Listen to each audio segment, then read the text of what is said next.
اور توجہ سے سنو. ارے سو ہم نہیں رہے ہیں, سو تو تم لوگ رہے ہو. ہم تو اس سونے کی سزا بھگت رہے ہیں جو دنیا کے اندر سوتے رہے غفلت کے اندر, جو دنیا کے اندر ہم نے مسجدوں کو ویران کیا ہوا تھا, دنیا کے اندر جو ہماری زندگی قرآن سے خالی تھی, دنیا کے اندر جو ہماری زندگی تسبیحات سے خالی تھی, دنیا کے اندر ہماری زندگی جو اللہ کے ذکر سے خالی تھی, اللہ کی محبت سے خالی تھی, اللہ کے رسول کی محبت سے خالی تھی, آج ہم اس کی سزا بھگت رہے ہیں. میرے بھائی, قبرستان مردے کے اندر, قبرستان کے اندر مردے نہیں سو رہے ہیں, اس دنیا کے اندر ہم لوگ سو رہے ہیں, غفلت میں پڑے ہوئے ہیں. ہم یہ سمجھ رہے ہیں کہ ہم بڑی کامیابی کی طرف چل رہے ہیں, ہم بڑی کامیابی کی طرف چل رہے ہیں, دنیا ہم حاصل کر رہے ہیں, مال و دولت اکٹھا کر رہے ہیں, اور اتنا زیادہ مال و دولت اکٹھا کر دیا کہ ہماری کئی نسلیں کھا سکتی ہیں. یہ ہم لوگوں کی سوچ بن گئی. اللہ فرماتا ہے قد افلح المؤمنون, قد افلح المؤمنون, کہ ایمان والے کامیاب ہو گئے, ایمان والے کامیاب ہو گئے. یہاں پر روپے پیسے کی اللہ نے شرط نہیں لگائی, مالدار ہونے کی شرط نہیں لگائی, بڑے بڑے بلڈنگ بنانے کی شرط نہیں لگائی, بچوں کے لیے مال جمع کرنے کی شرط نہیں لگائی, بخل اور کنجوسی کرنے کی شرط نہیں لگائی, صرف ایمان کی شرط لگائی. اللہ رب العزت نے, یہ میری بات نہیں ہے, یہ سب سے بڑے شہنشاہ کی بات ہے, یہ اللہ کی بات ہے, یہ کسی انسان کا کلام نہیں کہہ رہا ہے, یہ اللہ کہہ رہا ہے. یہ کس کی طرف سے یہ سند ملی؟ اللہ کی طرف سے یہ سند ملی کہ کامیاب کون شخص ہے؟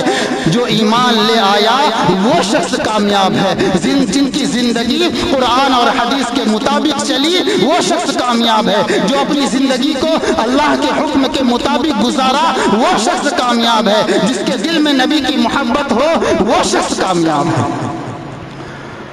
لیکن افسوس کہ ہمارا نظریہ بدل گیا. ہم نے کامیاب تو ان لوگوں کو سمجھا جن کے پاس مال و دولت خوب ہو, ایمان کی دولت نہ ہو, مال و دولت خوب ہو, وہ کامیاب نہیں ہو سکتا. قارون کے پاس بہت سارے خزانے تھے لیکن دل کے اندر ایمان نہیں تھا. اللہ کے نبی پر الزام لگایا, تہمت لگائی, اللہ کے نبی نے بددعا کر دیا, وہ زمین کے اندر دھستا چلا گیا.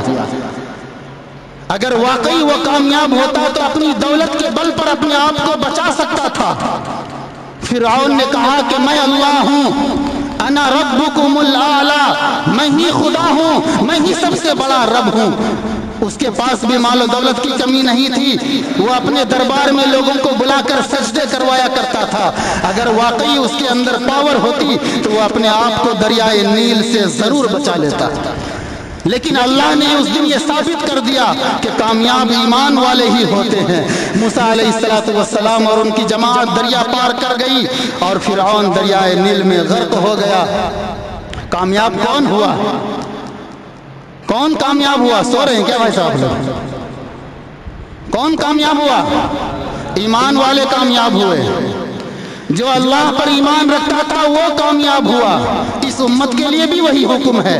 موسیٰ علیہ السلام کے لیے جو حکم تھا کہ کامیابی ایمان والوں کے قدم کے نیچے ہے, اس امت کے لیے بھی وہی حکم ہے. اور اصل کامیابی تو یہی ہے کہ ہماری زندگی اللہ کے حکم کے مطابق گزرے اور ہم اپنے قبر کو جہنم کے گڑھوں میں سے ایک گڑھا نہیں بلکہ جنت کے باغوں میں سے ایک باغ بنائیں, ایک باغیچہ بنائیں کہ جب ہم قبر کے اندر جائیں تو ہم مسکراتے ہوئے قبر کے اندر داخل ہوں اور قبر کے اندر نیکیوں سے ہمارا استقبال کیا جائے, نیکیوں سے ہماری قبر کو روشن کیا جائے. سانپ اور بچھو آنا چاہے لیکن نیکیاں, ہمارے اچھے اعمال ان کو ہمارے پاس آنے نہ دے. اگر یوں ہی ہماری زندگی چلتی رہی, کتنوں کی زندگی ختم ہو چکی ہے. کاش وہ لوگ قبر سے آ کر بتا پاتے, ہمارے رشتہ دار, ہمارے بڑے, ہمارے باپ دادا, آبا و اجداد, اگر یہ ان کو موقع دیا جاتا اور وہ ہمیں بتا پاتے تو بتاتے کہ قبر کتنی خطرناک جگہ ہے, بتاتے کہ وہاں کے بچھو کے زہر کتنے پر اثر ہیں, وہ بتاتے کہ ازدہے کے زہر کا اثر کیا ہے. حدیث پاک میں آتا ہے کہ اگر زمین پر پھونک مار دے تو قیامت تک گھاس نہ اگے. ان کی زہر کو انسان کیسے برداشت کر پائے گا؟ آج جو انسان اندھیرے کمرے میں ڈر جاتا ہے, جو انسان